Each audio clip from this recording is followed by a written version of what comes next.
I'm Alex Howard. And I'm Amanda Silver, and this is Dirty Laundry.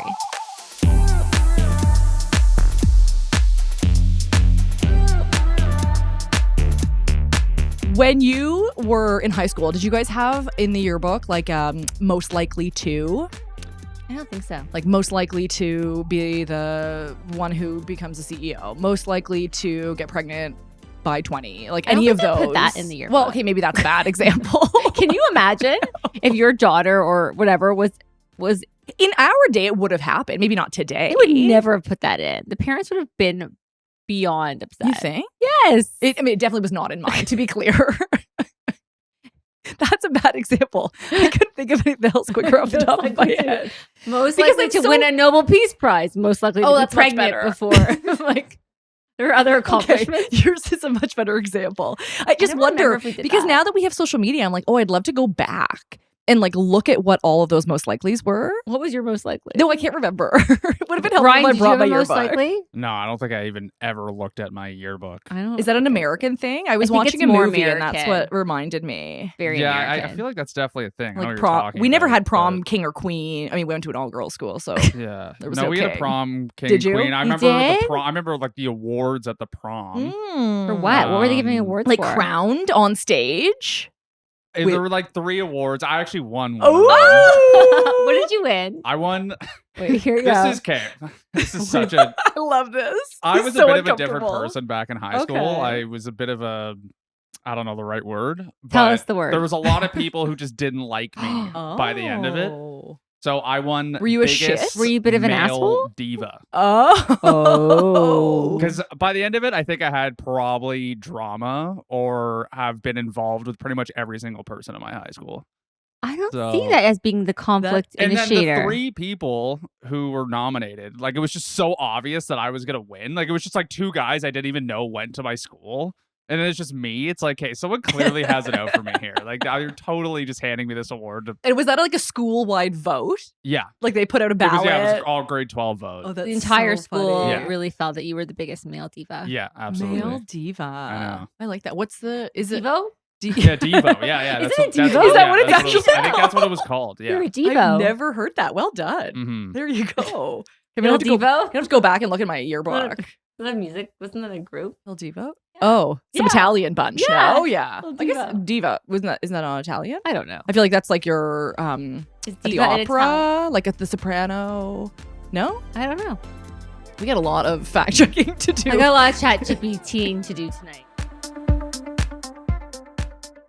Okay, so today on Dirty Laundry, we have Michelle Dempsey, who is a co-parenting expert, an author, and a podcast host. So welcome, Michelle.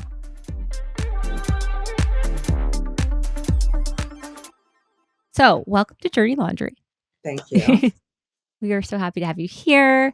For those listening, we have Michelle Dempsey, who has created the Moving On method, which we're going to talk about soon. But before we begin, we'd love to hear about your story because everyone has a story that lends itself to this line of work. Yes, I'll give you. You want long story short or short story long? I find they're always the same length. Either way, it's true. They really are. Good point. All right. So, where do I begin? I am currently a certified divorce specialist, co-parenting specialist. I am a double master's educated educator. I am very passionate about helping people help their children survive divorce in a way where they are not going to need to recover from you. Mm-hmm. And they're not going to grow up and resent you for making them feel all sorts of things they weren't ready to feel or have to heal from one day. So all that started because I am a child of divorce. My parents divorced or separated when I was 8, and their divorce wasn't final until I was 18. Stop. Literally. It was one of the most worst knockdown, drag out divorces you could imagine, at the hands of one, my father, who I ended up estranged from by the time I was 12. And so it was just a really miserable existence for me growing up and really just living my parents' divorce, living a lot of abuse, witnessing a lot of things I shouldn't have seen, hearing a lot of things I shouldn't have heard, and not realizing how much that affected me until I was in my first marriage. Like I was very much the girl who was like, I don't have daddy issues. I was literally like daddy issues central. And when you are young and you face abandonment and abuse at the hands of, when you're a girl, when it comes at the hands of the man who's supposed to love and cherish you most, yes, unfortunately, you go out seeking validation and love in all the wrong places, which, didn't necessarily land me with my ex because he was terrible. It was more that I just didn't know myself, and I was more concerned with feeling loved and accepted than I was like honoring my own needs, right? Because I didn't even know what those were. I didn't know what I was worthy for. And so I ended up in the wrong marriage, and like, great guy, wrong time, wrong place. Just, we were total opposites and needed and wanted different things. But I went into it thinking like, okay, well, like, never mind what I need because somebody loves me and wants to marry me, and it all fell apart. Yeah. And in that marriage was where I saw all of my glaring issues front and center. I admittedly, like, put the responsibility on my ex-husband to try and like heal my things and fix my parts and understand all these trauma reactions I was having. And it wasn't his job. And we really fell apart. Fast forward to a couple of years later, when I started really talking about this stuff openly. I separated when my daughter was 2, and at the time was writing blogs and articles for a bunch of different online publications like Scary Mommy and Parenting. And they let me really take control of my content and start sharing what I was really experiencing, which was single motherhood, co-parenting in the midst of a divorce where you haven't let go of your feelings or your anger yet. And that kind of like brought the followers in droves. There weren't many people out there talking about this stuff yet. And that led to me starting my podcast because people would ask me all these questions I didn't know how to answer. So I would bring experts on. And I think the timing of that was really key because my podcast launched in January of 2020. And then, as we all know, March of 2020, all of our lives changed and divorce rates skyrocketed, like almost overnight. Divorce rates went up 60%. And in that time, people were looking to hire me. So I got myself certified as a divorce specialist and co-parenting specialist, and got certified in trauma and resilience and all these things that tied in really beautifully to my education background. And then my book deal happened and Mom's Moving On was born. And that was the former name of the podcast before we switched to the Moving On method. So it's been years of me learning and growing and helping people in this space, and like being really committed to providing factual research-backed information, not just like clickbait headlines on social media and claiming to be an expert, just because I got divorced. That's so not my shtick. And I'm the opposite of that. And I just love the work that we do and the world we've created for people. Yeah. And thank you for doing that work, right? Because yes, it is factual and it is evidence-based. But on the flip side, it's also you being vulnerable and honest, which not a lot of people can do. It's not accepted. There's still so much stigma around it, as we all know in this industry. But it takes voices like yours to kind of pave the way to give others the permission to share theirs as well. And so thank you from us, like 2 divorce mediators who are constantly struggling to help people co-parent better. And that's my word this year, by the way, permission. Because in all the work that I do, and no matter who I work with, whether they're a celebrity or a regular mom like myself, or, just someone with a lot of money, someone with no, but everyone's just looking for permission, whether it's permission to move on without guilt, or permission to live the life they always felt called to live, or permission to allow their children to have the relationship with the other parent that everyone is saying, why would you do that? He cheated on you. He can't be a good dad. So it's like this permission is such a big word. So I appreciate that you used it. And then let me just follow up with that do you think that's a gendered thing? No. Because, I used to. Okay. I used to. Say more. Do think I think everybody's always seeking permission, but in different ways. Okay. I think that, I can give you an example, like people just want to be themselves and loved for who they are. Right. And so at our base, like day to day, like how we show up in a lot of marriages, we're showing up in a codependent way where we're not comfortable sharing how we really feel or saying the things that need to be said because we don't want to upset the other person, where like if you're in a healthy relationship without codependency, what you're doing is giving the other partner the permission to show up in the way that they need. Yeah. Men need it too. Maybe they don't realize it as much, because I do feel women carry a lot more guilt and shame around divorce. Yeah. But we're all just looking for the approval and the validation to be the people we want to be and live the lives we want to live. We just, I think, look for it in different ways. Yeah. And don't you find that those that are living sort of the most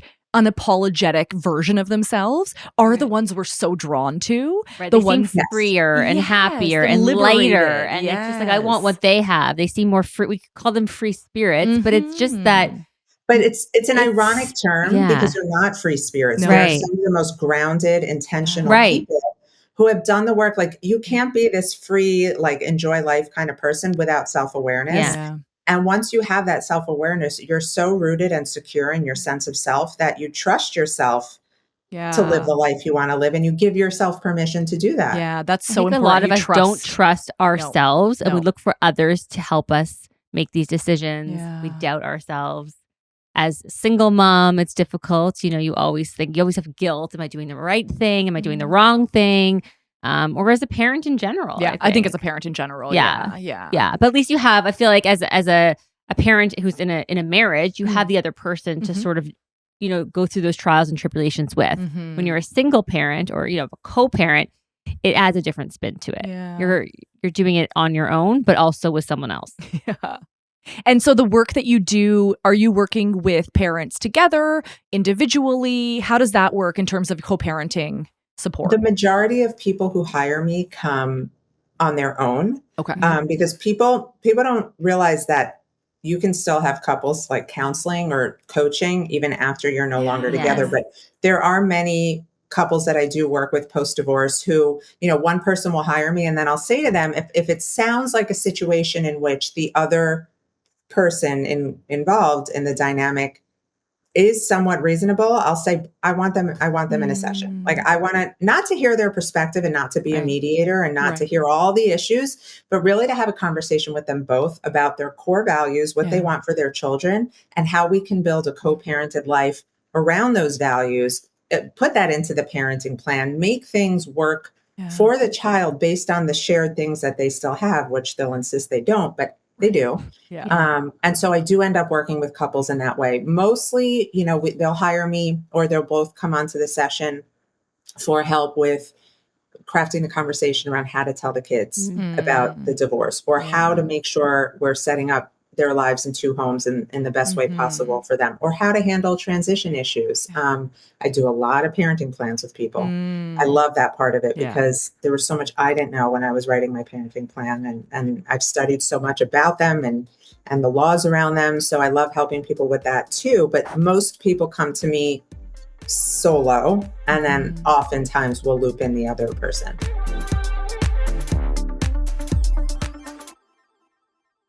I'm always so delighted and proud of these parents that come before they've told the children, or before they've gone so far down the road that it's almost hard to kind of, you know, they're doing the unwind. proactive work, right? They know this is not something to be taken lightly, and that there could be consequences to their kids. They come in, they have enough self-awareness. I think those are the parents that are the most successful. Yeah. It's the parents who wait till are generally the ones who want to do this well. And I always tell people, like, that alone is amazing, because that shows me that, yes, you have self-awareness. You want to be better at how you show up in this space. Doesn't mean you're going to do everything right. Doesn't mean you have to do everything right. But just knowing that, like, it does take further learning, further education, and further, like, commitment to action. That is a great first step in itself. And those are, to me, the parents that are truly putting the interest of the children first. They're actually willing to pause and go, okay, hang on.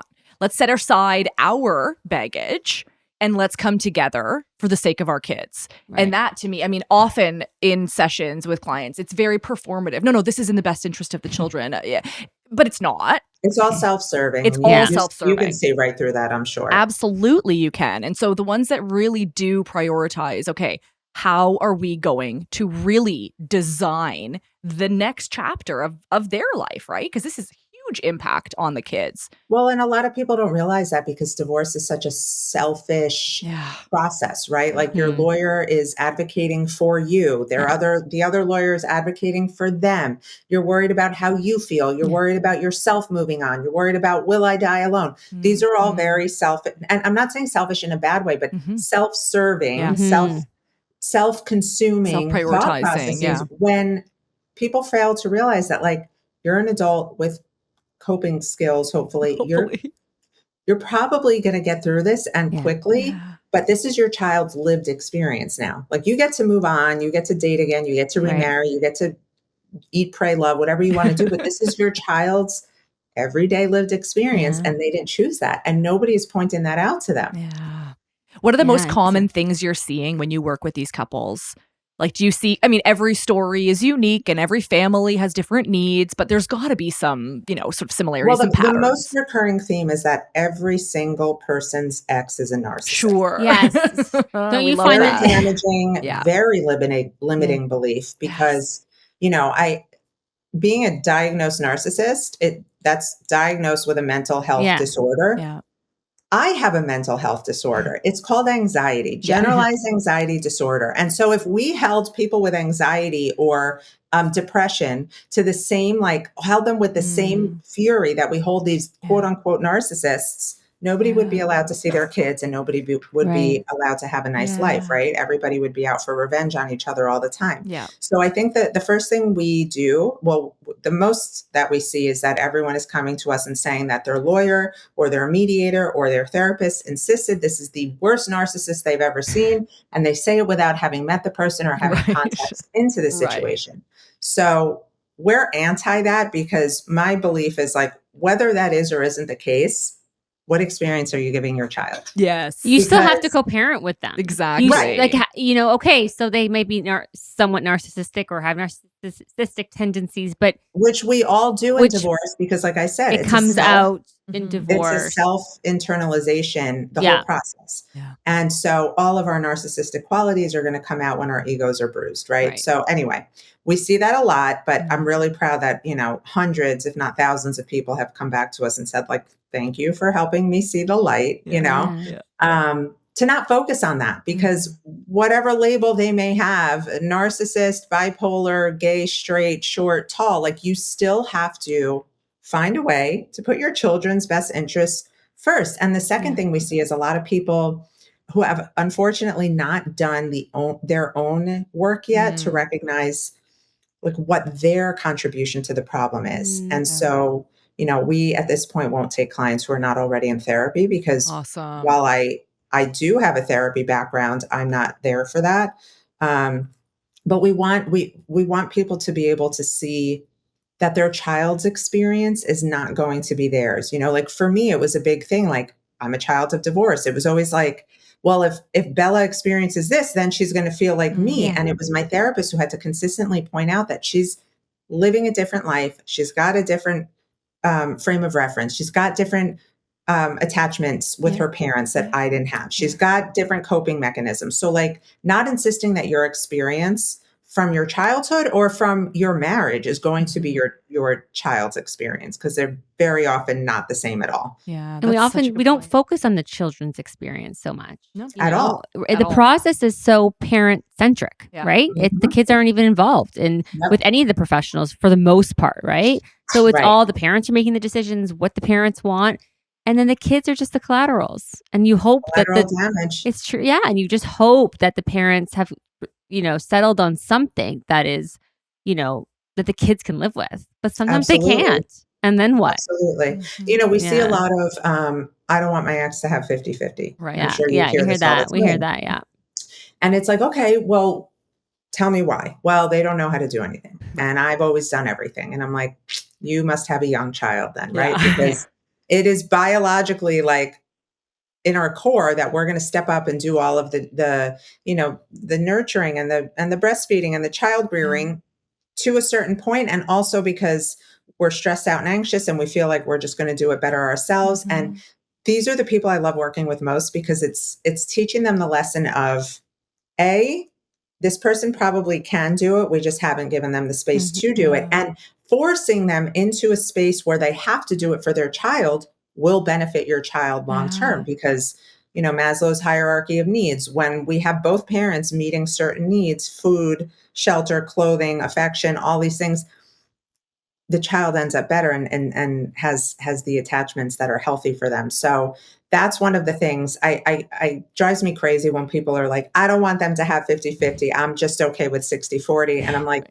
there's not homie, much difference between 60. one day. It's We're one day talking every day. 2 weeks. We're talking about one night every 2 weeks. Yeah. Like, there's not much difference between Yeah. 60-40 and 50. Right. And Like, also people not realizing that, like, in order for your child to get comfortable in the other person's home, they have to spend time there. It's not going to happen just one night a week, right? So it's easy to say, like, they're going one night a week and they're not okay there. They're not happy there. It takes time for a child to adjust to someone else's space and this new world. So, like, the narratives or the perspectives people come to me with are usually very limited. And it's a hard balance, because then there are situations where the parent isn't maybe as capable, right? And the parent isn't as healthy.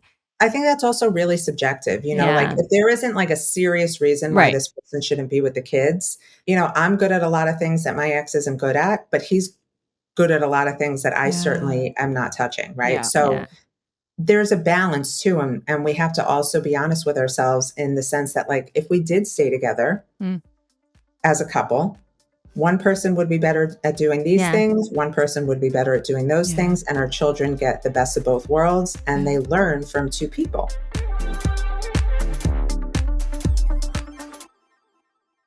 Are you working, Michelle, with the kids as well as the parents, or strictly the parents? I do not work with the kids. Okay.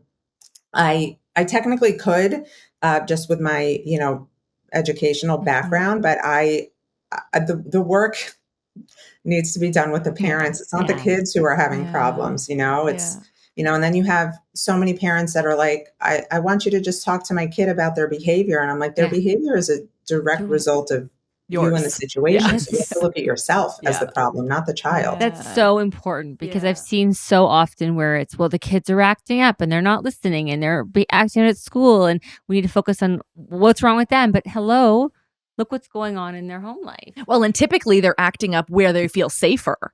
So then now that parent is being sort of put out as, oh, they're the ones that are causing all this trouble. And so the kid is obviously not, secure and happy over there. There must be something going on. It's like, or they feel really safe to finally let it all out. So it is hard, and there are so many layers to it. And I do find right now there's these amazing conversations happening. And yes, we have to be cognizant of the ones where it's just this sort of salacious take, like narcissist or, parental alienation, or like all of these sort of $10 words that are being thrown around. The majority of folks that are going through a divorce are pretty boring. There aren't these wild personalities that doesn't make for a good Instagram reel.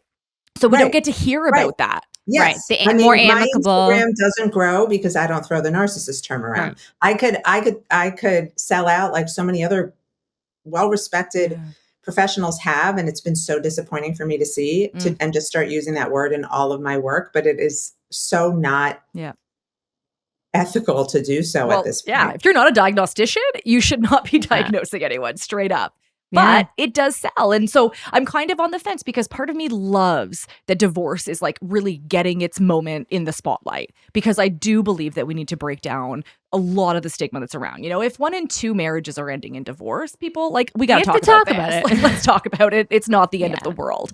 And the more that it is shrouded in shame and secrecy, the more then our kids are struggling long term to get over the, the sort of trauma of divorce. And I use silly quotations not to, make it to be dismissive of it, but to say, it can be traumatic for kids. Of course it can. But again, it comes back to the parents. How are they handling it? The divorce itself is not the trauma. It's the ongoing conflict. Yeah, for sure. And I love how we've made clear. I think more and more people are realizing I think people are realizing that. And I love how you focus on the fact that you don't want to give your children an experience that they need to heal from. Right? Because often you're thinking about the here and the now and how you're feeling as a parent, but what about the children's future and what they're going to have to unpack in therapy in 10 years from now, and how they're going to look back at their childhood and the issues that they're going to struggle with? I think just a different And perspective. this is a very which is- hard thing to get someone to, when you are going through a divorce. And what, like, even myself, when I was writing my parenting plan, I wrote it like with the mindset of my daughter was always going to be 2 and in diapers, right? Yeah. And then they grow and things change. But you are so stuck in that moment that you fail to look ahead. And something that I always ask parents, especially the ones where I see they're more stuck in their beliefs about this person is bad, so my child can't, I say to them, when your child is an adult and they're on a first date or they're sitting with a new group of friends from college and they're talking about that childhood of theirs, what is the story going to be? Because I can guarantee the child who felt held back from a parent that they biologically needed to connect to in order to grow into a healthy human being with a secure attachment, they're going to resent the parent, absolutely, who said the negative things, who shrouded it as, I care about you and I'm protecting you. We see it all the time. I hear from adults every day who are like, thank you for teaching this. I wish my parents listened to you 20, 30 years ago, right? Yeah. So what story do you want your child to tell about you in your role as their parent in their divorced experience? Ooh, and that love often that. shifts the lens. Not often enough, but it often does. You know why I really like that is because it's, again, making it about the parents, right? It's So if intentional. Yeah. It's setting an intention for, smart. I want my child to come out of childhood feeling like they didn't have to live their co-parented experience. They lived their childhood. Yeah. It's on the Yeah. Children's Bill of Rights. Number 1 is letting your kid be a kid. Yeah. And we're not letting them be kids when we're giving them information they're not built to handle, even if they're teenagers. Teenagers can't hear that shit either. They're not fully developed yet, as mature as they seem. So, Yeah. yeah. And they're not your allies. They're not like, Your friend. right. Yeah. You have to really No, and if you feel you need an ally in your child, go to therapy. Yeah, because go to that's not what therapy, they're find an there for. adult friend, a Yeah, family member to talk to, exactly. but not as mature as your child may seem. This is not something that they should be Listen, handling. I help people that are getting a divorce after 40 years of marriage, let's say. They have grown children. Yeah. And I'm still like, okay, here's how you're going to tell them. Here's, they're still your children. And they can't be your confidant because that other person is still their other parent. Absolutely. And that's not appropriate no matter what age they are. Full stop. Yeah.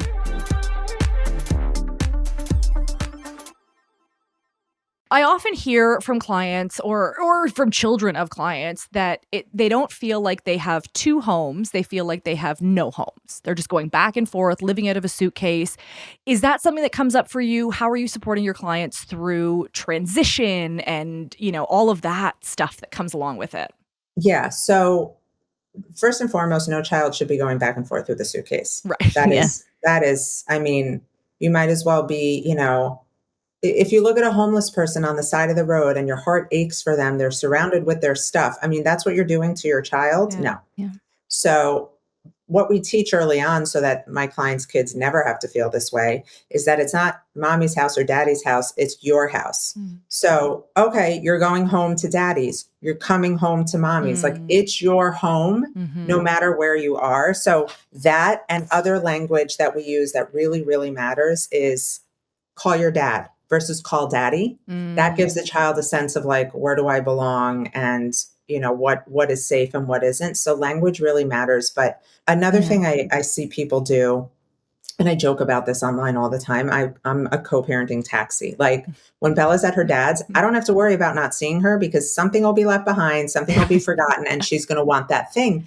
And a lot of people are like, well, she should be responsible enough. And I'm like, no, she shouldn't. Yeah. She's living a life that other kids don't have to live. I'm not going to put the added pressure on her to remember every little thing she needs. And now that she's a 10-year-old girl, which lip gloss she decided she needed, 12 hours after she got to her dad's. So I empower parents to have what the child needs in both homes in terms of, clothing and homework things and a computer and this and that. So it never feels like more things are at one home and that's a better place. I hate that for kids. Yeah. Yeah. And that's up to the parents too, to really, make their homes comfortable for their kids and ensure that they have that stuff too, and communicate with the other parent to make sure that stuff does transfer. If it, like the hockey equipment, do you know how many parents will say, well, they can use the computer as dad's because I don't have enough money because he doesn't give me enough money. Like, No. Yeah. Finance it. Go to Best Buy. They have a Exactly. credit card. Yeah. Yeah. Figure it out. It's not the kid's fault. It's not their responsibility. Exactly. And we punish our children every time we put up a barrier because of our feelings about the other parent. Do you see a lot of divorce guilt where they're trying to one up the other, make their house the cool house? Yeah. And then how, so what sort of strategies do you impart with in those instances? I posted about this weekend that how timely. your co-parented child is not going to thrive because of the parent who spent more money and had more fun experiences with the child. It's the home in which they felt safe, secure, and knew what was expected of them, the house with boundaries, and the house where they really felt like a kid and they weren't in the driver's seat. So I talk about this all the time. I do think when we talk about Disneyland parenting or the Disney dad, which tends to be the more used term, first of all, we frame it in a negative light. And then we also kind of create this. I don't think a lot of people realize for themselves that they've put that parent in that role. If you've stripped this other parent of equal time, this parent is not getting the opportunity to do all the things you're resentful for having to do. Homework, carpools, extracurriculars. Now this person can only see the kid every other weekend. The only thing they're going to want to do with this child is have fun. Yeah. And I do think this is okay to a point. Like if your child can grow up and say like, yes, my dad was in my life. I didn't get to see him a lot, but when I did, we had a great time. Much better than I didn't see him at all. But what I think people do in equal parenting situations is they get really fearful that the child is going to want the other parent more over them.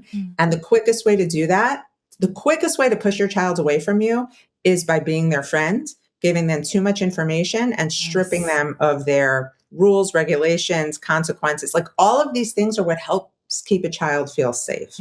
My very good friend who's an early childhood expert always gives the example, and I've said it a million times, so forgive me if you've heard it, of the Empire State Building.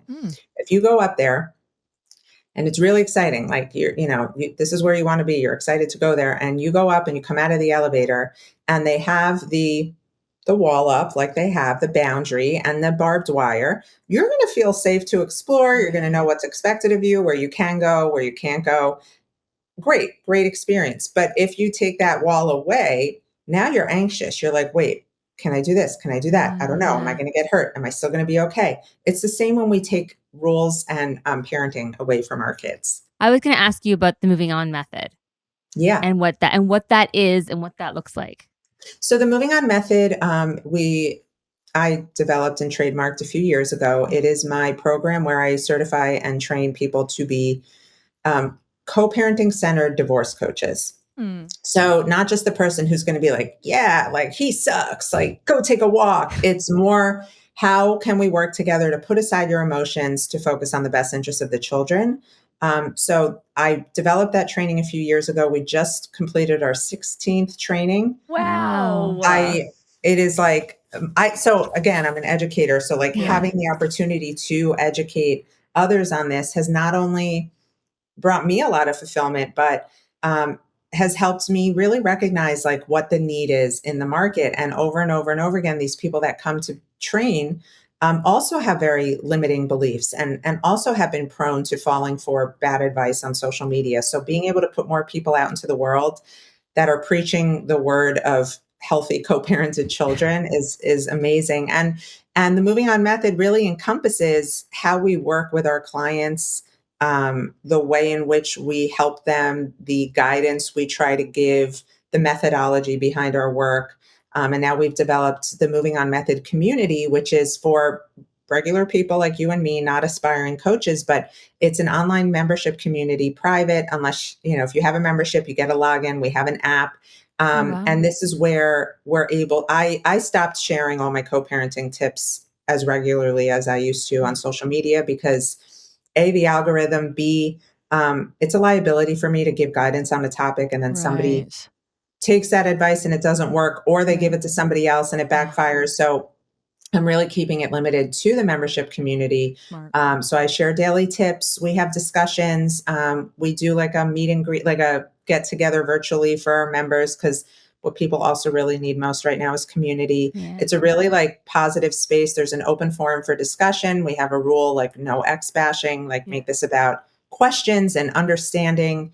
We do a monthly workshop for our members at no extra cost, and it's only $25 a month. So it's like having, subscribing to your favorite person on social media, but you're actually getting one-on-one FaceTime with me so I can help you through whatever challenges you're facing in co-parenting. I love that. And you're getting like tangible, fact-based, evidence-based information. Oh yeah. I mean, I wrote, I was really impressed with myself yesterday, but so we have topics for the week, and this week's topic, I dive into it in a different way each day, from the parents' lens, from the eyes of the children.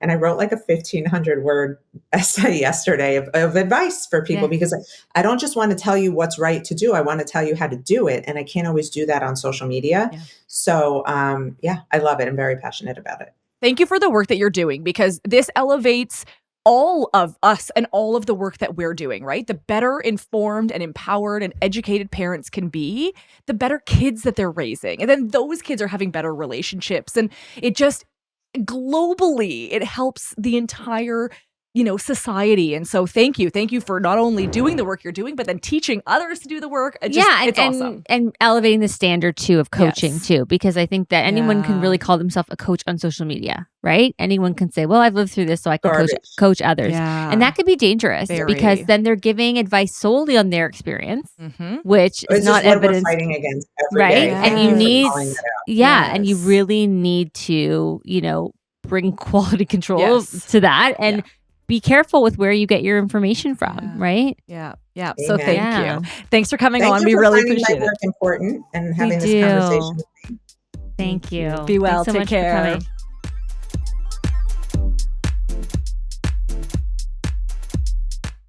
This episode was written and created by Alex Howard and Amanda Silver. Produced, edited, and engineered by RTF Productions. Make sure to rate and review our show if you loved it, and give us a follow on Apple Podcasts, Spotify, or wherever you stream your podcast to stay up to date on all upcoming episodes. Thanks for listening, and go easy on us. We're not your ex.